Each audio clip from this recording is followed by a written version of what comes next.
Bien, j'espère que vous allez bien. Aujourd'hui, nous allons terminer une série qu'on a appelée La sagesse dans.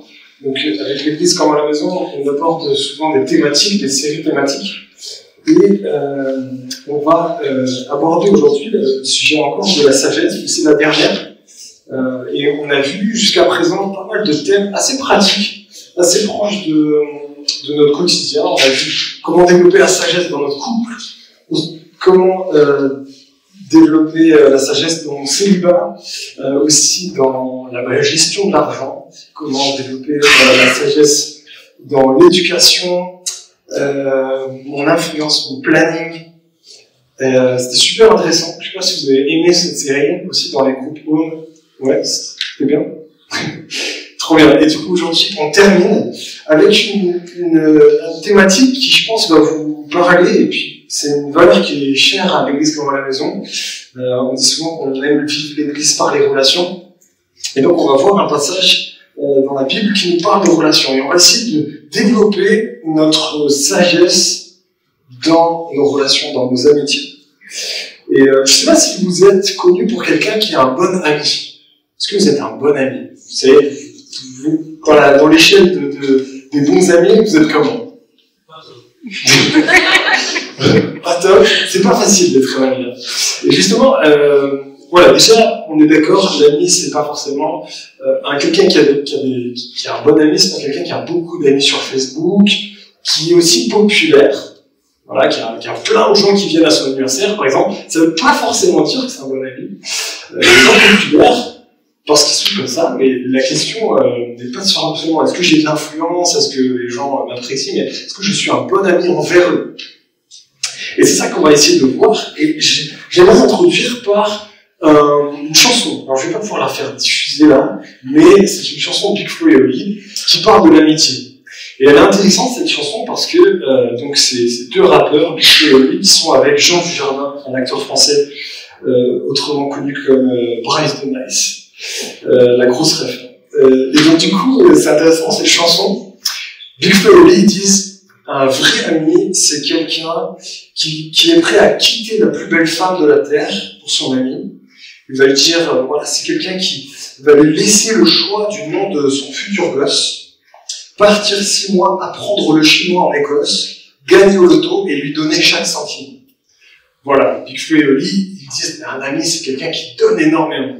Et puis, Bryce de Nice, c'est intéressant, il dit, mais dans le refrain, justement, on dit souvent, arrête un peu, tu vas te mettre dans la merde, tu sais, la vie, c'est pas un jeu, tu crois qu'il ferait pareil pour toi.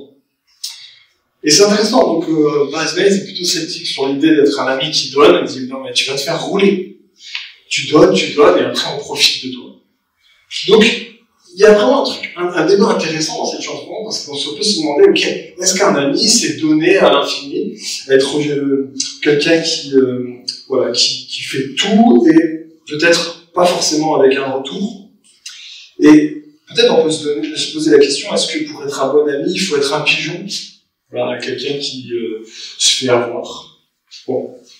Vous connaissez, c'est un peu cette réflexion, vous l'avez peut-être déjà eu, mais je propose qu'on regarde dans la Bible pour essayer de puiser la sagesse de Dieu pour nos amitiés, pour nos relations, et de voir quel est le juste équilibre, comment on peut être un bon ami. Et je vous invite à regarder dans vos Bibles, je ne sais pas si vous en avez, mais je vous invite à prendre une Bible, parce que je ne l'afficherai pas ici, mais à la page 682, même 683, on va regarder un passage qui se trouve dans Luc, chapitre 22, du verset 24 à 30. Voilà, j'ai pas affiché la page ici, mais c'est page 682. Luc 22, on va même lire le verset 15, et ensuite on ira au verset 24 à 30. Donc je vous invite à regarder avec moi ce passage. L'idée, c'est que c'est le passage qui nous parle, qui va nous enseigner. Et on va garder nos Bibles aussi ouvertes pendant ce temps-là pour essayer de bien comprendre. Et donc, dans ce passage, ce qui est intéressant, c'est que on arrive vers la fin du ministère de Jésus. Il y a une grosse tension à cette époque parce que, justement, Jésus dérange. Il dérange les chefs religieux et les chefs religieux ont envie de tuer Jésus. il prépare à le crucifier, il se prépare à cette optique-là. Et il y a une vraie tension à ce moment-là à Jérusalem. Et donc Jésus il est avec ses disciples, et il va faire un repas qu'on a vu justement là, il va faire un dernier repas, la Sainte Seine, et il va se passer quelque chose de très intéressant ici. Parce que vous savez, quand tout va bien, on est des gens gentils. Mais quand on est sous tension, il se passe quelque chose. Notre vrai nous se révèle. Et c'est vrai que c'est facile d'être quelqu'un de bien quand on est riche et quand on a tout ce qu'il faut. La vraie question, c'est quand c'est difficile, quand il y a des épreuves, est-ce qu'on est un bon ami? Est-ce qu'on est toujours quelqu'un qui aime? Et là, c'est intéressant, les disciples sont vraiment sous tension à ce moment-là. Il y a des menaces autour, ils sentent la pression monter, et donc on va voir ce qui va se passer. Donc je vous propose de lire juste le verset 15. Verset 15. Donc, Jésus leur dit, « J'ai vivement désiré manger cette Pâque avec vous avant de souffrir. » Voilà, c'est une chose qu'il annonce, je vais bientôt souffrir. Et puis maintenant, on saute, j'avance un petit peu. On va tout lire. Car je vous le dis, je ne la mangerai plus jusqu'à ce qu'elle soit accomplie dans le royaume de Dieu. Puis il prit la coupe, remercia Dieu et dit, prenez cette coupe et partagez-la entre vous. Car je vous le dis, désormais, je ne boirai plus du fruit de la vigne jusqu'à ce que le royaume de Dieu soit venu. Ensuite, il prit du pain, et après avoir remercié Dieu, il le remplit et leur donna en disant, ceci est mon corps qui est donné pour vous. Faites ceci en souvenir de moi. Après le souper, il prit de même la coupe et leur donna en disant, cette coupe est la nouvelle alliance en mon sang qui est versée pour vous. Cependant, celui qui me trahit est avec moi à cette table. Le Fils de l'homme s'en va conformément à ce qui a été fixé. Mais malheur à l'homme par qui il est trahi. Ils commencèrent à se demander les uns les autres lequel d'entre eux ferait cela. Et il y eut une rivalité entre les disciples pour déterminer qui devait être considéré comme le plus grand parmi eux. Jésus leur dit, les rois des nations dominent sur leur peuple, et ceux qui exercent le pouvoir se font appeler bienfaiteurs. Que cela ne soit pas votre cas, mais que le plus grand parmi vous soit comme le plus jeune, et celui qui commande comme celui qui sert. En effet, qui est le plus grand? Celui qui est à la table ou celui qui sert? N'est-ce pas celui qui est à la table? Et moi, cependant, je suis au milieu de vous comme celui qui sert. Vous êtes ceux qui avez persévéré avec moi dans mes épreuves. C'est pourquoi je dispose du royaume en votre faveur, comme mon Père en a disposé en ma faveur. Ainsi, vous mangerez et boirez à ma table dans mon royaume, et vous serez assis sur des trônes pour juger les 12 tribus d'Israël. Excellent passage. Je propose que maintenant on puisse réfléchir à ce que ça veut dire pour nous aujourd'hui. L'idée, c'est de regarder comment le texte peut être appliqué à nous aujourd'hui, contemporains, 2000 ans après ce texte-là. Et la première chose qui est vraiment étonnante dans ce passage, c'est que, vous avez vu, il y a un sacré contraste. Jésus, il annonce qu'il va souffrir. Il dit, bon les gars, là, bientôt, je vais vraiment souffrir. Je vais vraiment galérer. Je vais vraiment vivre une chose très difficile. Et regardez, verset 19, il est dit, voilà, ceci est mon corps qui est donné pour vous. Et voici cette coupe, cette nouvelle alliance, c'est mon sang qui va être versé pour vous. Et puis, je vais être trahi par quelqu'un. Vous imaginez l'annonce qui est dingue. Jésus, il est avec ses disciples, il a vécu 3 ans avec eux, et il leur dit, les gars, maintenant, je vais vraiment souffrir. Je vais même mourir. Mon corps va être donné en pâture. On va se moquer de moi, je vais être crucifié sur la croix. Dans d'autres passages, il l'explique encore plus clairement. Et c'est pas une surprise pour les disciples parce que régulièrement, Jésus l'annonçait. Il disait qu'un jour, il va souffrir. Et c'est intéressant parce qu'il va même dire qu'il va être trahi. La trahison, c'est vraiment quelque chose de terrible. Vous savez, quand quelqu'un, par exemple, est marié et que la personne, son conjoint ou sa conjointe est allé voir ailleurs, a trompé cette personne, la trahison, c'est terrible comme annonce. Surtout quand on aime beaucoup cette personne. Et là, Jésus, il annonce ces deux choses. Il va souffrir et il va être trahi. Et vous avez vu ce qui se passe juste après? C'est assez fou. Regardez le verset 24. Verset 24, il est dit... donc il fait cette déclaration et il y eut une rivalité entre les disciples pour déterminer qui devait être considéré comme le plus grand parmi eux. C'est pas un truc de fou. Jésus il leur dit à ses amis, je vais vraiment souffrir. Mais ses amis, ils calculent pas. En fait, ils sont en train de réfléchir qui est le plus grand parmi les disciples. Vous imaginez si vous étiez à la place de Jésus, et moi je deviendrais fou. Mes amis qui s'en fichent que je vais mourir, qui s'en fichent que je vais être trahi. Et en fait, mes amis, ils cherchent juste à être qui est le plus fort, quoi. Alors oui, Jésus a lancé un pavé dans la mare. Il a dit je vais être trahi par quelqu'un d'entre vous. Peut-être que ça a encore mis plus de tension. Mais ils avaient besoin de trouver comme une sorte de sécurité en ça, et essayer de trouver qui est le plus fort. Et là les disciples, il manque le coche. Il manque le coche d'être un ami pour Jésus. Un ami qui comprend ce que Jésus va vivre. Quel était l'amour de ces disciples pour Jésus? Quelle compassion ils avaient pour Jésus? Voilà, on ne voit pas de compassion. Et vous savez, il y a un proverbe dans la Bible qui dit « Un ami aime en tout temps ». Même quand on est sous tension, on devrait être préoccupé par comment vont mes amis, comment vont les personnes qui sont autour de moi. Et là, c'est ce qui se passe. Les disciples, en fait, sont préoccupés par leur sécurité. Peut-être, ils sont préoccupés par savoir qui c'est qui est le plus fort. Et nous, on peut se demander, est-ce qu'on est ce genre d'amis? Est-ce qu'on est ce genre d'amis? Ici, il semble que les disciples sont aveuglés par leur ego. Les disciples sont indifférents à la souffrance de Jésus. Aveuglés par leur ego. Aveuglés et ne voient pas la souffrance de leur maître, la souffrance de leur ami, de leur maître qui va passer un moment difficile. Mais est-ce que c'est pas parfois le reflet de nos vies? Quel rapport nous avons avec les autres qui sont autour de nous? Est-ce que nous nous comparons souvent? Est-ce que nous sommes focalisés sur est-ce que je suis quelqu'un de bien par rapport aux autres? Est-ce que c'est quoi notre priorité? D'être quelqu'un de bon, de fort? Est-ce que nous sommes préoccupés par le bien-être des autres? Moi, je me rappelle l'époque où j'étais à l'école. Vous savez, à l'école, vous recevez les copies des examens. Et parfois, le maître ou la maîtresse, le professeur donne les copies. Et puis, il nous arrive, je me souviens d'avoir une fois ma copie et je vois que j'ai 10 sur 20. Alors je suis là, bon, c'est pas ouf. Et là, je vois mon pote qui a 5 sur 20. Là, je me dis, ça va, je suis bien.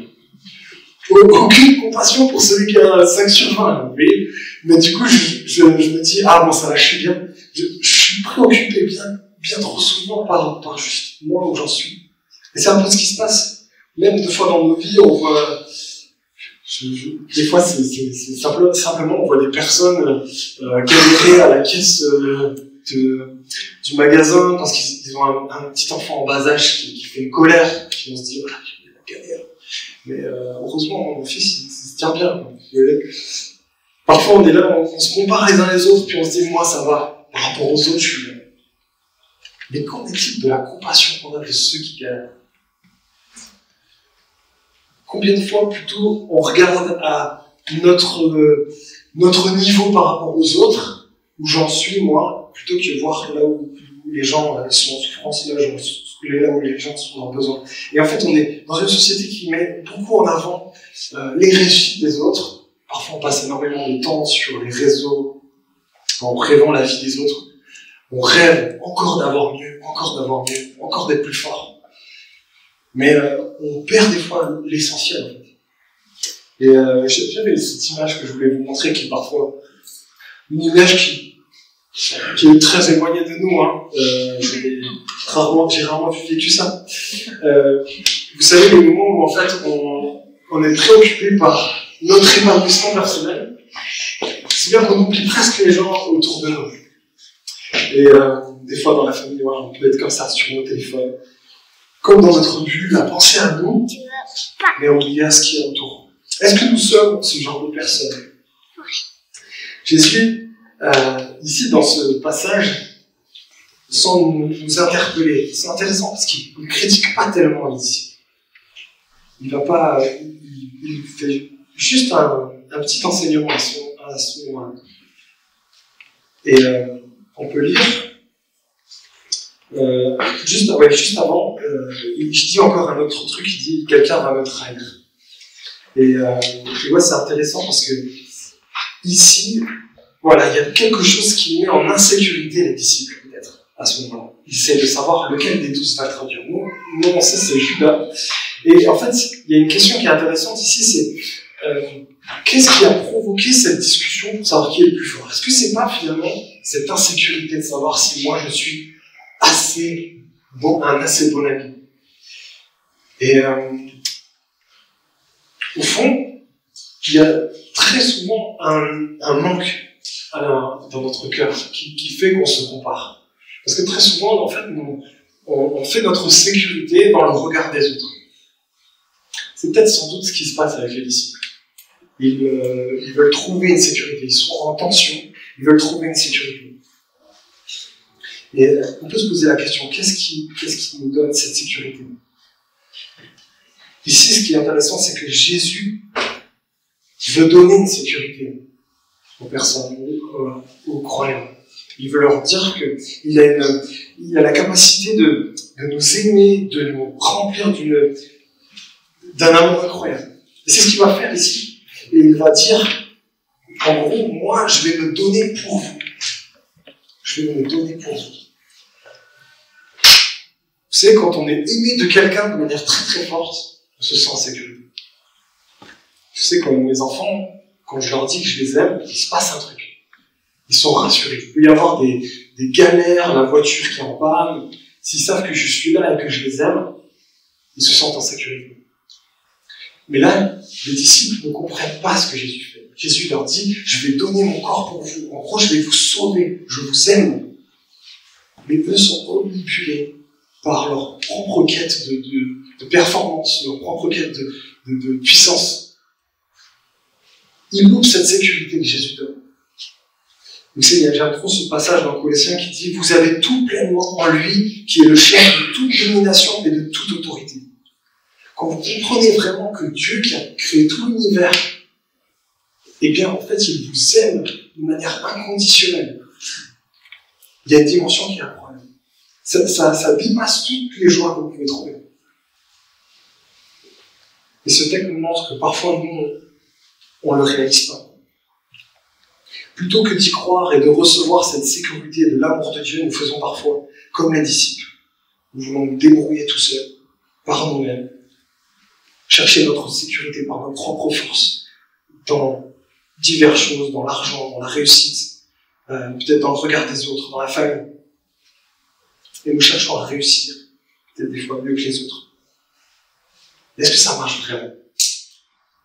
Est-ce que cette sécurité marche vraiment? Et puis, on va voir une deuxième chose. Jésus va enseigner que aimer, c'est servir humblement. Il va donner un enseignement très puissant ici. Ils sont en train de se disputer pour essayer de voir qui était le plus fort. Ils sont en rivalité. Et puis, il va les mettre en garde. Il va leur mettre en garde par rapport à une chose, par rapport au pouvoir. Et il va dire, les rois des nations dominent sur leur peuple et se font appeler bienfaiteurs. Il y a dans le pouvoir des personnes qui dominent cette envie d'écraser, d'asservir, de créer une dépendance malsaine. Et c'est intéressant parce que là, les disciples veulent en fait être les plus grands dans le pouvoir, vous voyez, ils veulent grimper dans les échelons, et Jésus leur dit, faites gaffe. Parce que quand tu as du pouvoir, c'est très difficile de ne pas écraser les autres. Et il fait un constat, il y a aujourd'hui dans le monde beaucoup de leaders qui ont cette tendance à écraser les autres. On peut appeler ce leader un peu le leadership pharaon. Vous savez, c'est le leadership. C'est une personne qui est tout en haut et puis il cherche des serviteurs pour élever ce leader. C'est une forme de leadership qui est écrasant. Parce qu'en fait, au fond, les serviteurs doivent se dissoudre dans le leadership, dans la personne qui est au-dessus. Je ne sais pas si vous avez déjà vécu ce genre de leadership. Parfois, on le voit dans nos entreprises, malheureusement, en France, des fois dans des associations, et parfois même dans l'église. Il y a toujours cette tendance de l'homme à vouloir être au-dessus, un peu comme un peu le boss, le Dieu, quoi. Le Dieu qui trouve des serviteurs qui vont alimenter son influence. Et Jésus leur dit, non, ça c'est pas le bon leadership. Jésus il va dire, si tu veux être un leader, tu dois rechercher à être petit. Que cela ne soit pas le cas parmi vous, mais que le plus grand parmi vous soit comme le plus jeune. Que celui qui commande soit comme celui qui sert. Si tu veux être grand, Jésus dit, il faut que tu sois serviteur. Et c'est vraiment très puissant. C'est-à-dire que l'idée, c'est pas de trouver des serviteurs pour soi, c'est d'être serviteur pour les autres, si tu veux être grand. Et c'est vraiment intéressant. Il va proposer aux disciples de voir les choses de manière renversée. Quand tu veux être grand, tu es au service des autres. Et tu te considères comme jeune. Jeune, ça veut dire petit. Tu ne te considères pas comme grand au-dessus des autres. Tu te considères comme humble et petit. Dans nos relations, est-ce que nous avons cette sagesse d'être humble et serviteur dans nos relations? C'est ce que Jésus ici nous enseigne sur la sagesse des relations. La sagesse, selon Jésus, c'est chercher le bien de l'autre, quoi qu'il arrive. Maintenant, vous allez me dire, bon, ok, et comment on fait pour pas être pigeonné?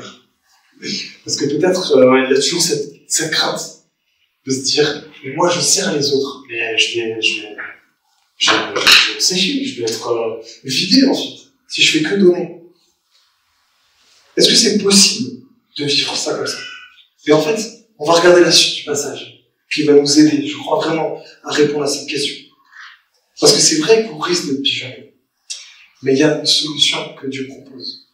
Il va même dire qu'au fond, il y a un proverbe qui dit, avant de regarder le passage, il y a un proverbe qui dit, ils sont nombreux ceux qui flattent l'homme généreux. Tous sont les amis de celui qui fait les cadeaux. La générosité paye, selon la Bible. Générosité, c'est pas genre donner et espérer qu'il y a quelque chose qui revient. C'est vraiment présent dans la Bible. La générosité, c'est une valeur profonde qui crée des amitiés. Mais dans le passage, il va y avoir quelque chose d'intéressant qui va nous aider. Je vais relire le verset 27.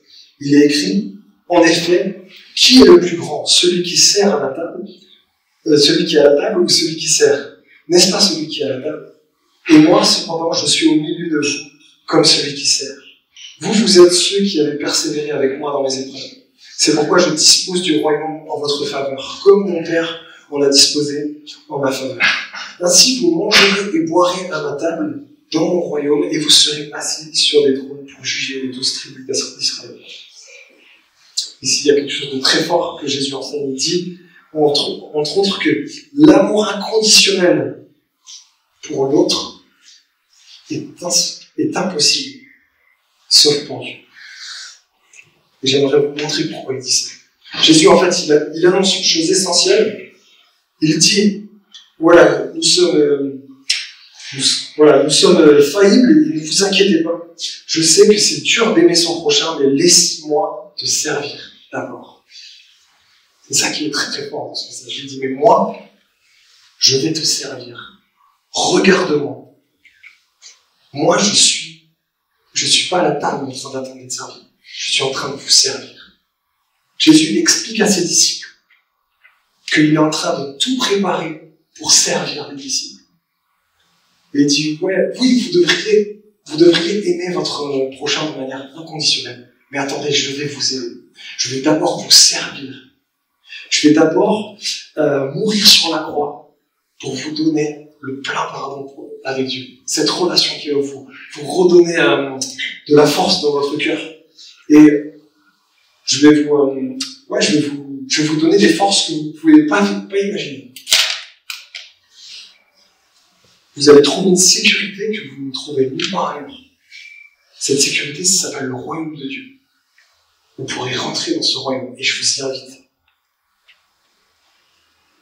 Le royaume de Dieu, c'est pas un espace géographique, c'est l'endroit où Dieu règne.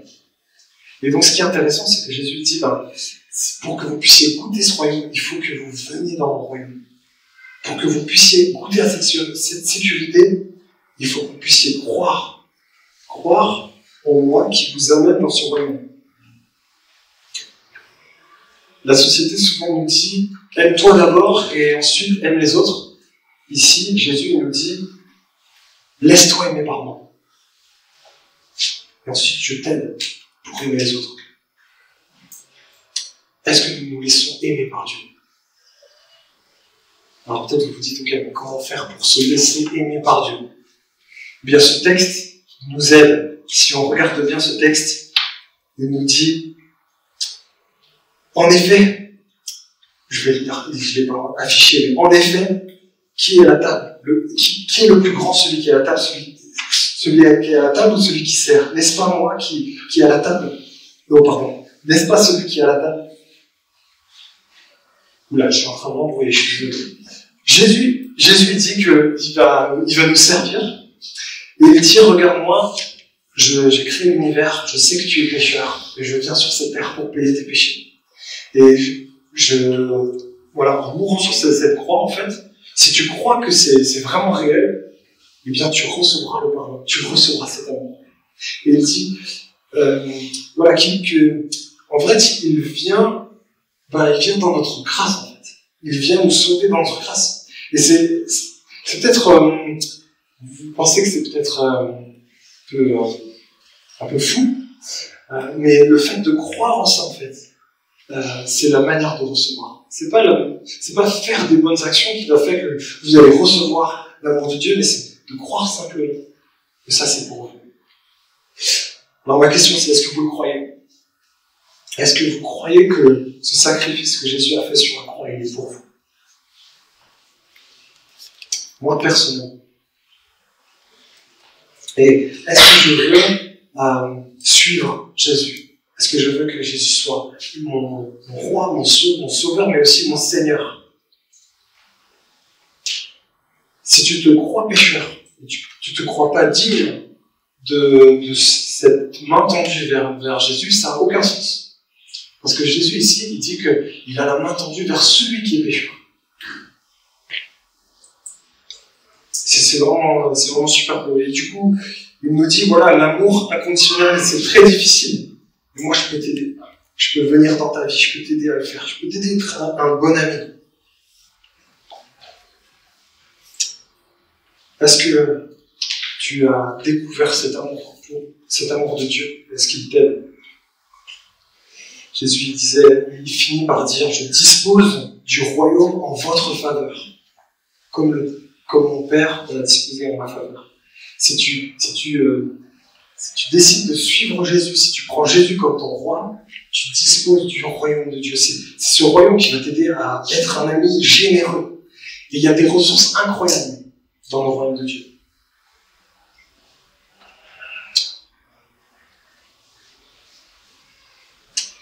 À la fin, il termine en disant, un jour vous mangerez et boirez à ma table dans mon royaume. Il nous promet qu'un jour, même si c'est difficile aujourd'hui d'aimer, un jour, nous serons près de Dieu. Et nous serons totalement en paix dans l'amour de Dieu.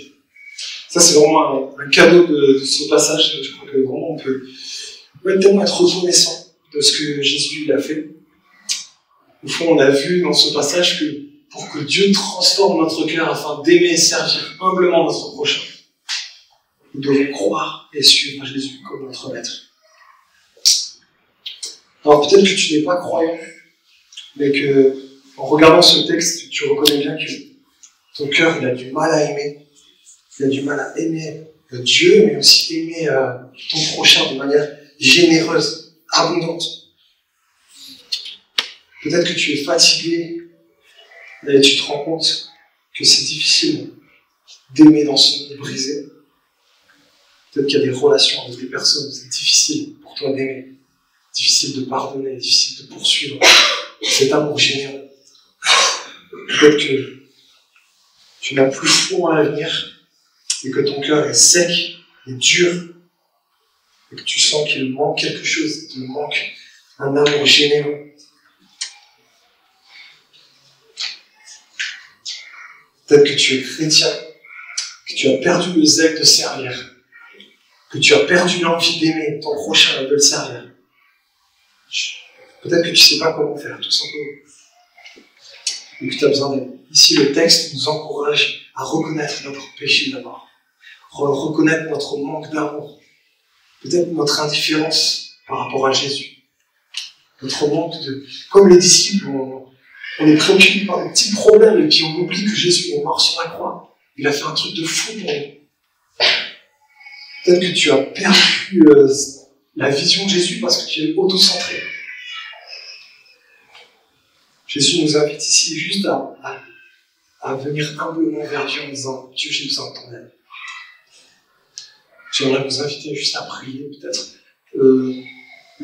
Moi, je vous encourage à prier Dieu là où vous êtes. Juste reconnaître peut-être votre manque d'amour, si vous le reconnaissez, et demander l'aide de Jésus.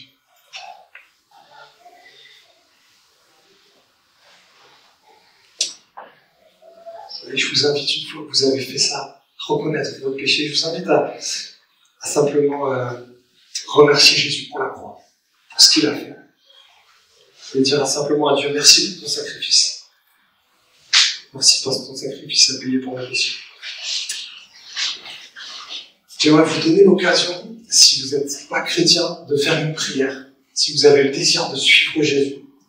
Et je vais dire une prière que j'ai écrite. Et je vous invite à simplement la répéter dans votre cœur. Je vais laisser un espace. Mais si vous avez le désir de suivre Jésus, de prendre Jésus comme votre maître, de reconnaître qu'il a payé votre péché, je vous invite justement à faire cette prière. Et peut-être que ceux qui sont chrétiens, vous pouvez aussi la faire, et vous l'avez peut-être déjà faite, mais je vous invite à la faire. Seigneur Jésus, je confesse qu'en moi-même, je suis plus pécheur que je n'ai jamais osé le croire. Mais qu'en toi, ô Jésus, je suis plus aimé et accepté par Dieu que je n'ai jamais osé l'espérer. Je te remercie d'avoir payé à la croix pour tous mes péchés, d'avoir porté ma condamnation pour toute ma culpabilité et ma honte, de m'avoir donné le pardon et une vie nouvelle. Tu es ressuscité des morts et tu es le Seigneur, vivant au-dessus de tout. Je te donne mon cœur et ma vie. Je veux être baptisé en union avec toi et pour te suivre et t'obéir toute ma vie, quel qu'en soit le prix. Tu as donné ta vie pour moi. Je te donne ma vie. Amen. Amen. Si vous avez fait cette prière, je vous encourage à commencer une relation avec lui. Et n'hésitez pas à en parler aussi peut-être à des responsables. J'ai aussi mis cette prière par écrit ici. Si jamais vous voulez la méditer, vous pouvez venir la prendre. Mais marcher avec Jésus, c'est aussi une décision de le suivre. C'est une décision du cœur. Et j'aimerais juste pour terminer vous proposer qu'on réfléchisse à comment aujourd'hui je peux faire un pas de plus avec Dieu. Et à l'église comme à la maison, on aime bien terminer par ces petits groupes de discussion. Alors je vous propose de faire des petits groupes de 3 ou 4 maxi, et de répondre à ces 3 questions pour essayer d'appliquer vraiment le texte. Voilà, première question, est-ce que j'ai déjà essayé de trouver ma sécurité intérieure dans mon cœur dans mes relations amicales ou de couple? Alors ça, c'est une vraie question. Est-ce que j'ai déjà cherché ma sécurité dans mes relations?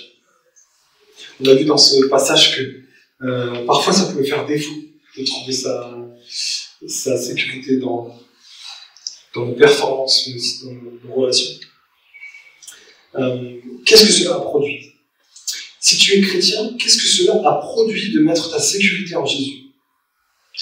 Et ensuite, troisième question, si tu es convaincu par le texte de la Bible que nous avons lu, comment cette semaine vas-tu recevoir l'amour de Jésus régulièrement, essayer de trouver des pistes concrètes et servir humblement ton prochain? Trouver des pistes concrètes. Bon, sacré programme. Vous êtes prêts? Alors je vous propose qu'on prenne juste 10-15 minutes, et puis on se met un petit groupe de 3, et puis on essaie de répondre à ces questions.